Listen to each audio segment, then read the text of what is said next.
in detail about COVID-19, COVID-19 से related जो भी myths हैं, facts हैं, some insights about the vaccine and a lot more. And आज हमें इस live session के लिए join कर रहे हैं Dr. M.S. Kanwar. Hello, sir. He's a senior consultant and advisor in respiratory medicine, critical care and sleep disorders, lead in transplant at Apollo Hospital in New Delhi. Also a senior member of the COVID team. And मैं आप सबको बताना चाहूंगी that Dr. Kanwar has edited and contributed the first ever book on COVID. The book consists of 56 chapters, 426 pages, and is set for a global release soon. We are extremely honored, sir. Thank you so much for joining us. Thank you, Navya. It's my pleasure. जितने भी लोगों ने हमें आज join किया है, मैं बताना चाहूंगी कि आपको जो भी कोविड से रिलेटेड क्वेश्चंस पूछने हैं, आप लोग नीचे कमेंट सेक्शन पे डाल सकते हैं. I will try my best कि we'll get all the questions answered. Okay, sir. So now that the second wave of COVID has been announced, we would really like to know firstly, is there any difference in the symptoms of the old and new COVID strain? Absolutely. Now it's been very strange. This disease has behaved very differently than all other infections that we are dealing with. 1918 में 100 साल पहले क्या हुआ जब Spanish flu आया था, वो हमें मालूम नहीं और उसकी डिस्क्रिप्शंस इतनी डिटेल में नहीं है कि हम जान सकें कि क्या उस वक्त भी ऐसी चीजें हुई थी. लेकिन इस बार जो हो रहा है, that is very strange. Last year March में हमारे केसेस काफी बढ़ने शुरू हो गए थे और हमने देखा कि जो सिम्टम्स लेके पेशेंट आए थे मार्च अप्रैल मई में, बाय जून जुलाई सिम्टम्स में चेंजेस आनी शुरू हो गए, जैसे कि anosmia, loss of smell, loss of taste या चेंज इन टेस्ट. ये चीजें शुरू के केसेस में नहीं थी, लेकिन बाद में 2-3 महीने ऐसे गए जिसमें तकरीबन ज्यादातर पेशेंट्स में ये सिम्टम हुआ करते थे और हम कंसल्टेशन के टाइम पे ये बड़ी एक रूटीन चीज पूछा करते थे.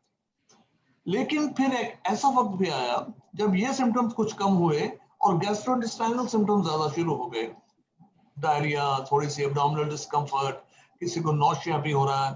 तो ये चीजें कुछ बननी शुरू हो गई. तो हम ये जरूर सोचते थे, हमारी मीटिंग्स में, हमारी बहुत सी कोविड के कनेक्शन में हर हफ्ते में 2-3 मीटिंग्स होती थी कि ये क्यों हो रहा है ऐसे.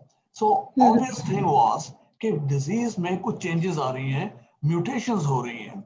अगर म्यूटेशंस हो रही हैं, चाहे सिंगल म्यूटेशंस है या मल्टीपल म्यूटेशंस एक ही वायरस में हो रही हैं, या इतने म्यूटेशंस हो गई हैं कि धीरे धीरे वायरस का करैक्टर चेंज हो रहा है. अगर ऐसी चीजें हो रही हैं तो सिम्टम्स में तब्दीली आ सकती है. लेकिन हमें डर इस बात का होता है कि सिम्टम में चेंज तो चाहे आ जाए, but it should not happen that the diagnosis becomes a problem, the disease doesn't remain detectable anymore, RT-PCR may not be able to pick that, या हमारे डायग्नोस्टिक टेस्ट ही नहीं, क्लिनिकल फीचर ही नहीं, even हमारी treatment भी उसमें totally successful ना हो. हमें इस चीज का डर होता है. और अगर हम वैक्सीन लगाने की सिचुएशन में आ गए हैं, तो अगर वैक्सीन लगानी है, जिस वायरस के लिए वैक्सीन बनाई गई थी ओरिजिनली, अगर वो वायरस ने कैरेक्टर चेंज कर लिया या शेप चेंज कर ली और उसको वैक्सीन इवेजन करना शुरू कर दिया या इम्यून इवेजन शुरू कर दिया वायरस ने, वायरस इज वेरी स्मार्ट. जैसे हम उसको अटैक कर रहे हैं, वो भी अपने रास्ते ढूंढ के नई चीजें कर रहा है. तो अगर वायरस इन्वेजन हो गया तो, या सॉरी इम्यूनिटी इवेजन हो गया, ये सारी चीजें अगर होनी शुरू हो गई, तब हमें दिक्कत आएगी. क्योंकि जितनी मर्जी स्पीड पे वैक्सीन बने, अगर वायरस कैरेक्टर चेंज करता रहेगा, हम कैट एंड माउस गेम खेलते रहेंगे, हम वायरस को कैच नहीं कर पाएंगे. तो हमारी इतनी मेहनत जो है वो सत्यानाश भी हो सकती है. But you know, let me also tell you at the same time that just by a little tweaking of the structure, the way the vaccine is manufactured, a little tweak here and there can again make the vaccine equally effective against the newer variants. Okay. All right. And sir, is it true that the new COVID strain is infecting people faster as compared to the previous strain? Well, as you know, the newer strain B.1.17. Now that became prevalent in UK. Well, it is again a point of discussion whether it started from Italy or from UK, because some people picked this strain in Italy a month or two before it was actually picked by UK. UK की जो labs हैं, they are doing a fantastic job in genomic surveillance and sequencing. दुनिया में 60%, 60% of the work in genomic sequencing in COVID is done in just one country, UK alone. USA is nowhere. That is why genomic surveillance जो USA की है, that is not so reliable, because it's very patchy and they have not been able to pick their strains so very easily. हालांकि California में भी दो strains उन्होंने pick किए हैं, which are the variants. इसको कहते हैं B1.427 and 1.429. अच्छा, इस तरीके से म्यूटेशंस होते जा रही हैं, और आपको मालूम होगा ब्राजील का स्ट्रेन है, उसको हम P1 कहते हैं. इसी तरह जो ज्यादा जिससे डर लगता है, that is south African strain, जिसको कहते हैं B1.351. तो 1 point or 1.351. So that is the South African strain. So तीन strains जो immediately दुनिया में आ गए थे in the month of January, they were UK strain, South African strain, Brazilian strain. जो Brazilian strain है वो पहले जापान में पिक किया गया था. जापान में टूरिस्ट गए ब्राजील से, उनमें पॉजिटिव आया, उन्होंने सीक्वेंसिंग की तो पता चला ये तो कोई और स्ट्रेन है, ये तो ओरिजिनल जो वुहान वायरस तो है ही नहीं. इसमें इसकी स्पाइक प्रोटीन में जो स्पाइक प्रोटीन जो डिफरेंशिएट करती है इसको दूसरे वायरसेस से, उसमें कुछ चेंजेस आ गई हैं, तो वो उन्होंने पिक किया जापान में, and then it was called the Brazilian strain.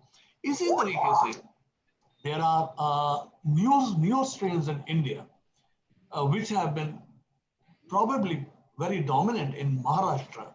As you know, Maharashtra is in the middle of a big wave, and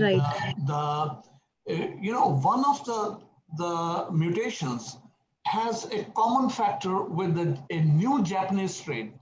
Japan में एक नया स्ट्रेन देखा गया है जिसको EEK कहते हैं, वो उसका नंबर भी 484 है. And in India, in Maharashtra, when our labs did the sequencing, they have named it E484K. इसी तरह एक है L452R. ये जो strains हैं, they are the ones जो आपने सवाल किया, I'm coming to that, कि क्या ये बड़ी जल्दी spread होते हैं? You're right. ये सारे strains जो mutations जो हैं, ये सारे ही बड़ी rapidly transmit हो जाते हैं. They may not be more lethal. One thing is, the virulence may not be more. In fact, there are indications that the virulence may be a little less. But then you cannot generalize that. South African strain का फर्क हो सकता है, Brazilian का फर्क virulence हो सकती है, और British strain की फर्क हो सकती है. South African strain में 20% डेथ्स बढ़ गई थी जब ये नया South African strain South Africa में आया, as compare to the original Wuhan strain जो डेथ्स कर रहा था. So what I am saying here is the newer strains have different characters, and some of those strains are rather most of them are very easily transmissible. That means the infection rate is very high. वो भी क्यों high है? There is another story.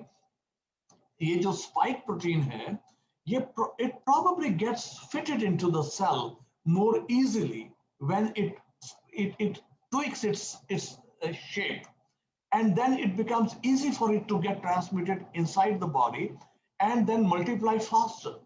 So इसी वजह से ये strains के shape की change होने की वजह से symptoms में भी कुछ इस तरह की तब्दीली आ रही है कि पहले जो होता था, the symptoms would we knew कि अभी फर्स्ट वीक चल रहा है, अब सेकंड वीक आएगा, सेकंड वीक में ज्यादा सीरियस प्रॉब्लम हो सकती है, But now we are seeing the disease tends to go down into the lungs faster and earlier than sitting in the throat and the nose. So that is why you might be reading that sometimes the RT-PCR is negative in the second wave, yet the disease is in the lungs. The HRCT is giving you numbers, giving you a score, and you can see those ground glass opacities in both the lungs peripherally, yet the RT-PCR is negative. So ये सारे जो variations आ रही हैं, ये सब mutations की वजह से. Okay, thank you doctor. Again जितने भी लोगों ने हमें ज्वाइन किया है, मैं फिर से बताना चाहूंगी दैट आपको जो भी कोविड-19 से रिलेटेड क्वेश्चंस हैं, आज we will get them answer. Doctor Kanwar has joined us. Anything about कोविड-19 प्लीज आप कमेंट सेक्शन में लिखिए and we will get that answer. Doctor Kanwar his has contributed and edited the first ever book on COVID, and which is set for a global release soon. Textbook, the first ever textbook. They have been handbooks from China. They have been small short things, but this is a textbook. It's a reference book, the first reference book. Yeah. First reference book. Okay. So, sir, will the new coronavirus strain make the new vaccines ineffective? Is that so? Not so.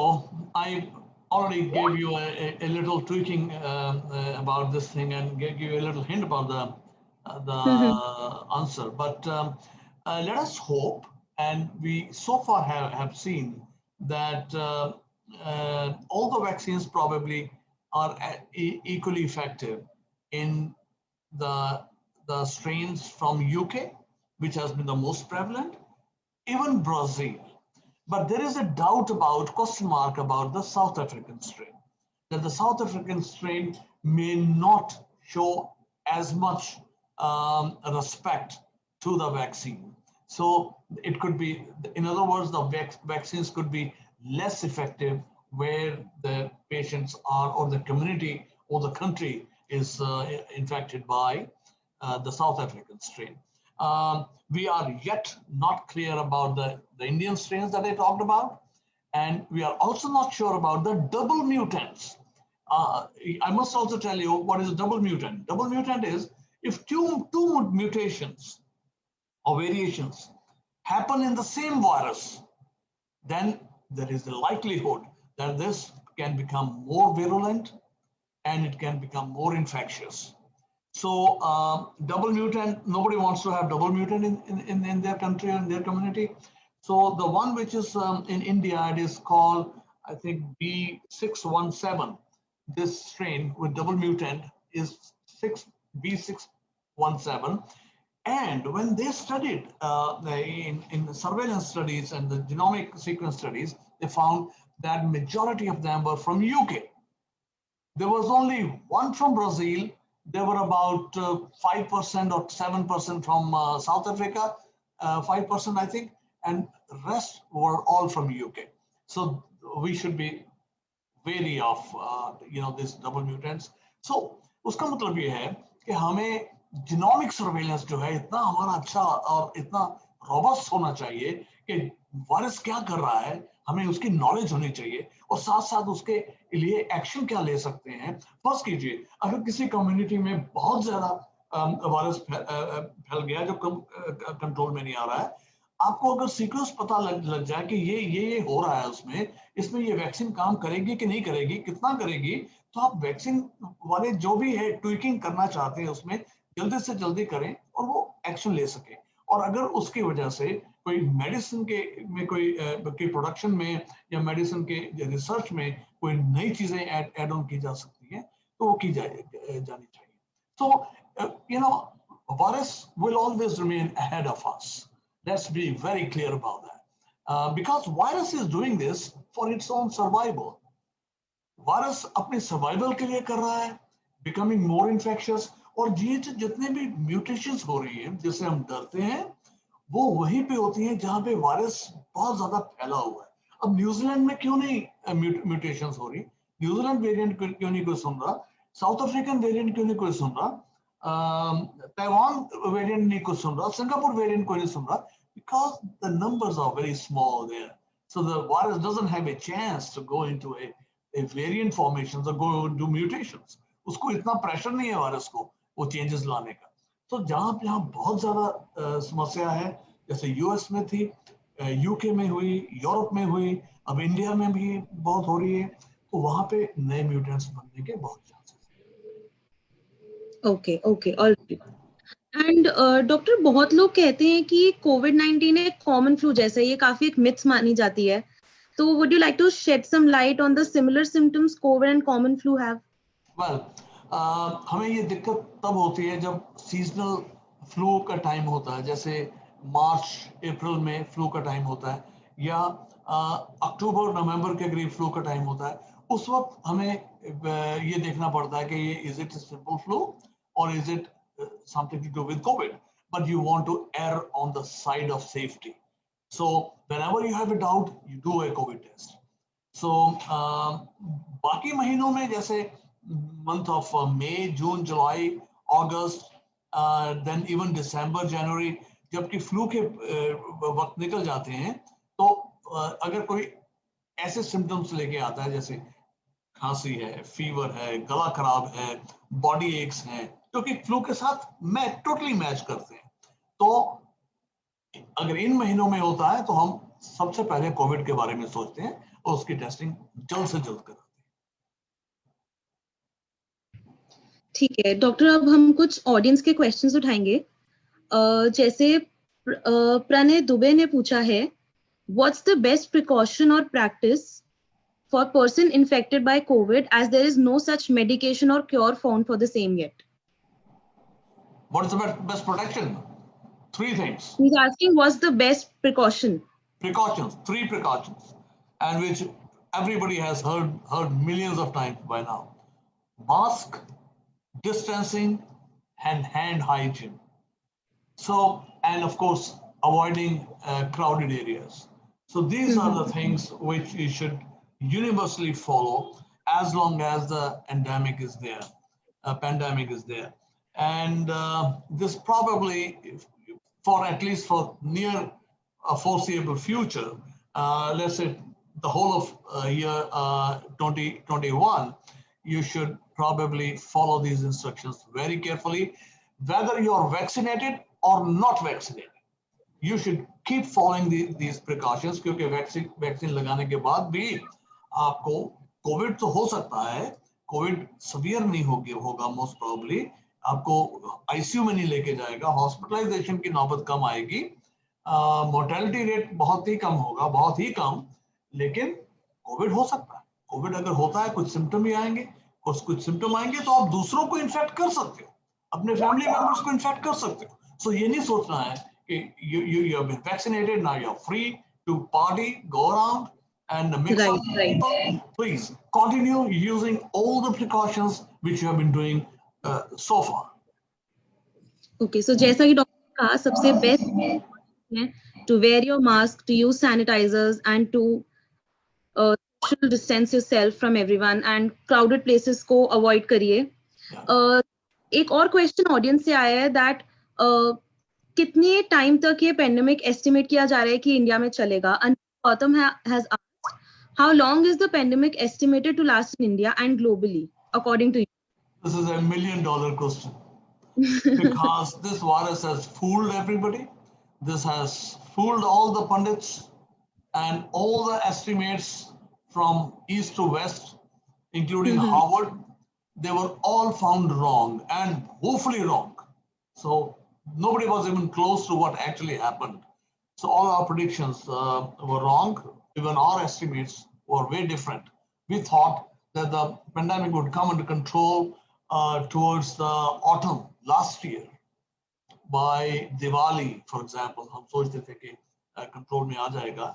Lekin, you know, the way, because this was a new virus, this was a novel virus, and people were not, it had not been studied.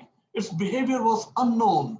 So कैसे वो mutants बनेंगे, कैसे variations होंगी, और उसका waves कैसे आएंगी, फिर वैक्सीन कब तक तैयार होगी, वैक्सीन का कितना असर होगा नहीं होगा, क्या होगा, you know, ये मालूम नहीं था इन चीजों का. So it is you know, like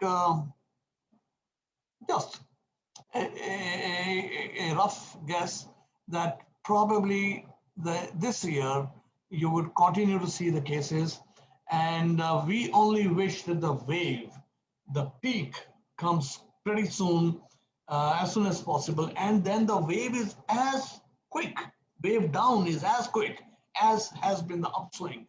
So उतनी ही जल्दी cases कम होंगे, और once that thing happens, then there will be sporadic cases. Sporadic cases इस disease के 2-3 साल तक चलते रहेंगे, लेकिन waves में नहीं होना चाहिए कि आपकी सारी जिंदगी लाइफस्टाइल ही ठप हो जाए, आप कहीं एक दूसरे से मिलने से भी डरें, कहीं ट्रिप नहीं बना सकें, कहीं फ्लाइट लेने से डरें, ट्रैवल करने से डरें, रिलेटिव्स या पार्टीज करने में हिचकिचाएं, फैमिली मेंबर्स आपस में मिल सकें, वो सिचुएशन नहीं रहनी चाहिए. वो वेव कम हो जाएगी तो लाइफ दोबारा से सुधर जाएगी. लेकिन अगर कोई पूछे कि किस महीने में, कब तक ये ठीक हो जाएगा, everybody has been fooled, so let's not make any guesses anymore about this virus. Okay doctor, आज मैं वैक्सीन्स के बारे में भी बात करना चाहूंगी. तो काफी एक फ्रीक्वेंटली आस्क्ड क्वेश्चन है कि सबसे ज्यादा कॉमन साइड इफेक्ट्स क्या हैं कोविड-19 की वैक्सीन के? देखिए, साइड इफेक्ट्स वही होते हैं जो डिजीज खुद करती है, उसी तरह के साइड इफेक्ट्स होते हैं, बिकॉज आप उसी चीज को ही रेप्लिकेट करने की कोशिश कर रहे हो with something which can not cause a disease. तब जिस तरीके से आप स्मॉल पॉक्स वैक्सीन देते हो, मीजल्स की वैक्सीन देते हो, वही चीज एक डेड वायरस की फॉर्म में देते हैं आप. वही चीज वायरस डिजीज नहीं कर सकता, लेकिन अगर सिम्टम करेगा तो वही तरीके के सिम्टम करेगा जो कोविड के सिम्टम होते हैं. For example, a little fever, a little body aches, खांसी भी होगी because that is a local symptom, but the general symptoms होते हैं fever and body aches. These two are the most common symptoms. किसी case को diarrhoea या arthralgia, sometimes in the whole body, sometimes in the lower half of the body, ये चीजें हो सकती हैं. लेकिन और इसके अलावा कोई मेजर सिम्टम्स नहीं होते. There are very few cases जिसमें कि हमें इसके सिम्टम्स के लिए हमें एग्रेसिव ट्रीटमेंट देनी पड़ती है. At the most paracetamol, Crocin वगैरह देके एक आधा दिन या 2 दिन देके ठीक हो जाता है. कई बार लोकल जहाँ पे इंजेक्शन लगता है उसमें थोड़ी सी हल्की सी स्वेलिंग या पेन रहती है. नॉर्मली चीजें हैं. This things are normally. अब मेरे को दोनों वैक्सीन लग चुकी हैं.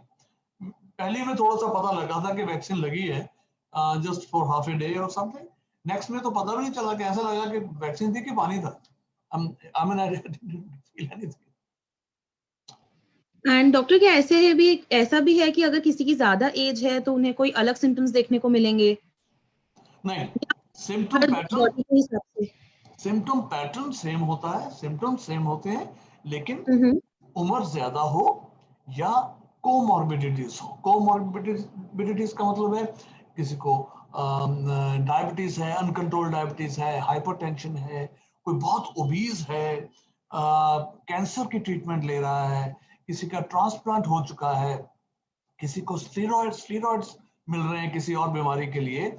इस तरह की अगर चीजें पेशेंट्स ऑलरेडी ले रहा है या इन्वॉल्व है या सफर कर रहा है, तो उनमें डिजीज की सिवियरिटी ज्यादा हो जाती है. उसमें सिम्टम्स बड़ी रैपिडली बढ़ सकते हैं.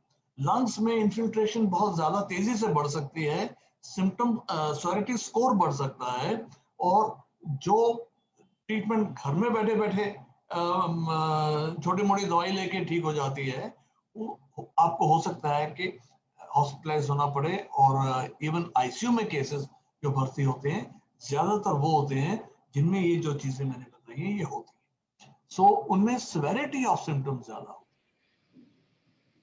ठीक है, okay. And first shot of vaccine लेने के बाद how much time does it take for the immunity to kick in? Usually about 2 weeks. And जो बूस्टर डोज लगती है, चाहे आप 4 हफ्ते बाद लगाएं, 5 हफ्ते, 6 हफ्ते बाद लगाएं, इंग्लैंड में 3 महीने बाद लगा रहे हैं. उसका भी मैं रीजन बताऊंगा आपको. सो थोड़ी इम्यूनिटी शुरू हो जाती है 2 हफ्ते के बाद में. लेकिन बूस्टर डोज लगने के बाद में भी ये कहा जाता है कि सेकंड डोज लग जाती है, जो प्रॉपर इम्यूनिटी डेवलप होती है वो उसके 10, 12, 14 दिन बाद होती है।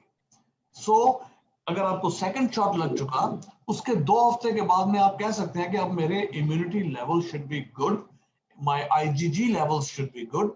2 तरीके से इम्यूनिटी परखी जाती है, एक तो आईजीजी लेवल जो कि हम कहीं भी जाके टेस्ट करा सकते हैं फॉर कोविड, तो वो फिगर हमारी पॉजिटिव होनी चाहिए और नंबर जितना ज्यादा होगा उतना ही अच्छा है।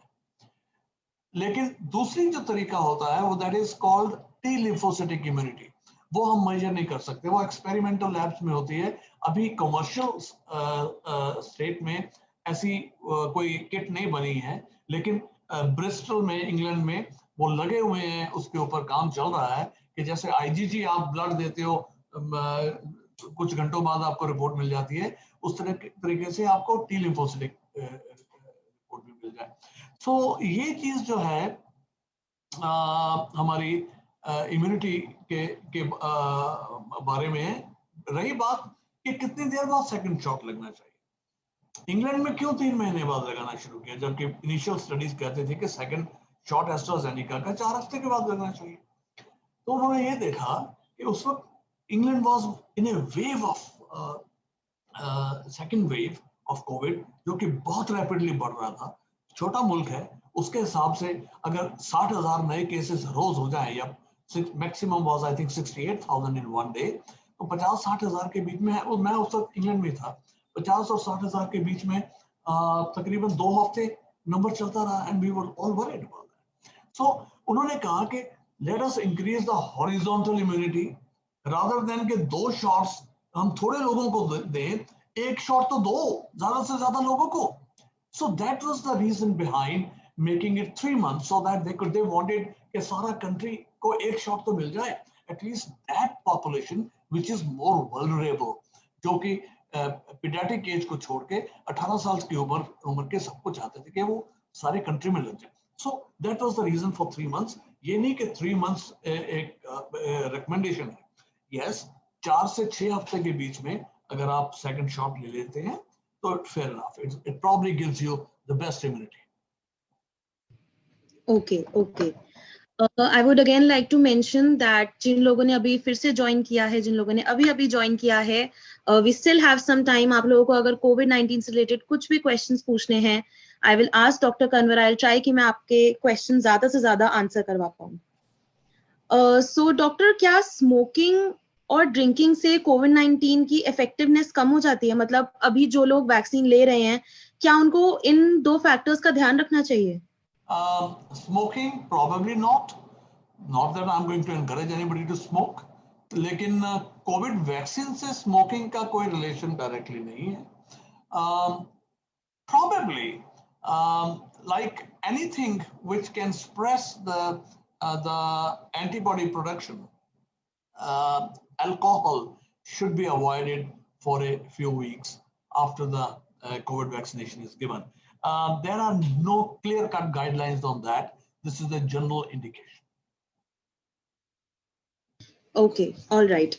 And another question which is widely being asked is कि ये जो new strain है, is it making people more and more likely to experience life-threatening conditions?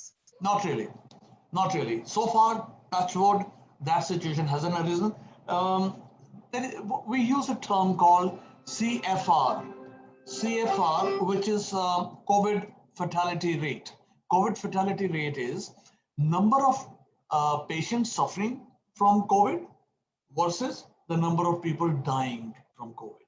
So COVID fatality rate, आपको याद होगा शायद लास्ट ईयर, अगर आपको फिगर्स का बहुत शॉक रहा होगा, तो आपको पता होगा कि एक स्टेज पे, खासकर यूएसए में या यूरोप में, let's talk about Europe first, Spain में 14% तक फर्टिलिटी थी, CFR was 14%, एंड इटली में भी इतना ही था, 14.5 के 14 शायद इटली में था, 14.5 स्पेन में था, और वाइस वर्सा। एंड यूके में 10.5 के करीब था, यूएसए में 6% के करीब था, विच इज ह्यूज। इंडिया में शुरू में 2% के करीब था। हम कहते थे कि oh, our people are dying less. There has to be something with the Indians. Their diet, the weather, this, that, lots of things, or any past immunities the patient may, people may be carrying, और दूसरे infection India में इतने हो जाते हैं, शायद उससे कुछ पैरेलल इम्यूनिटी बनी हो जो कोविड को इतना सीवियर नहीं होने देती। तो कई तरीके की स्पेकुलेशंस हो रही थी, वेदर की भी बातें होती थी कि हॉट वेदर है, ये सब चीजें थी। लेकिन धीरे धीरे केस फैटेलिटी रेट CFR 2 से भी कम होकर के 1.5 के करीब रह गया। और अब जो सेकंड वेव है इसमें the case fatality rate is probably less than 1%. So that means the numbers are more, but the ratio of people dying is relatively fallen. It's less. That means the virulence of the bug is less than before. It is more transmissible, more infectious, but easily एक से दूसरे को हो रहा है. That's why the second wave has been so rapid. इतने जल्दी case बढ़ गए क्योंकि बहुत जल्दी ट्रांसमिट हो रहा है as compared to the Wuhan virus, the original virus. लेकिन विरुलेंस उतनी होती तो इस वक्त हम लोग बहुत परेशान होते. Hospitals would have been loaded. So touch wood, let's hope कि कोई ऐसी म्यूटेशन आ जाए आगे जिससे कि ये प्रॉब्लम जो आप पूछ रहे हैं ये वाकई में खड़ी हो जाए. वायरस जो होते हैं ये अपने आप they die their own death. ये हम वैक्सीन से या इन चीजों से हम सोचते हैं कि हम कंट्रोल करने की कोशिश कर रहे हैं, but eventually as I told you earlier, the virus is much ahead of us, so it has to eventually die its own death. How would it do that? ये म्यूटेशन करता करता ऐसी म्यूटेशन बना बैठेगा जो कि, और वो भी सारी दुनिया में एट ए टाइम नहीं होगा. किसी कंट्री में हो रहा है, किसी एरिया में हो रहा है, किसी कम्युनिटी में हो रहा है, किसी में नहीं हो रहा. तो कुछ ऐसी म्यूटेशन बन जाती है which become very weak, which don't cause much symptoms, which don't cause any fatality. So वो फिर अपने आप को आगे सर्वाइव नहीं कर सकता, उसकी ट्रांसमिसिबिलिटी खत्म हो जाती है या उसकी विरुलेंस कम हो जाती है. वो खुद ही ऐसी म्यूटेशंस बनाएगा जिससे खुद ही it will die its own death. All right, okay doctor, मैं फिर से ऑडियंस के क्वेश्चंस उठाना चाहूंगी. तो यहाँ पर लकी सचदेवा ने पूछा है दैट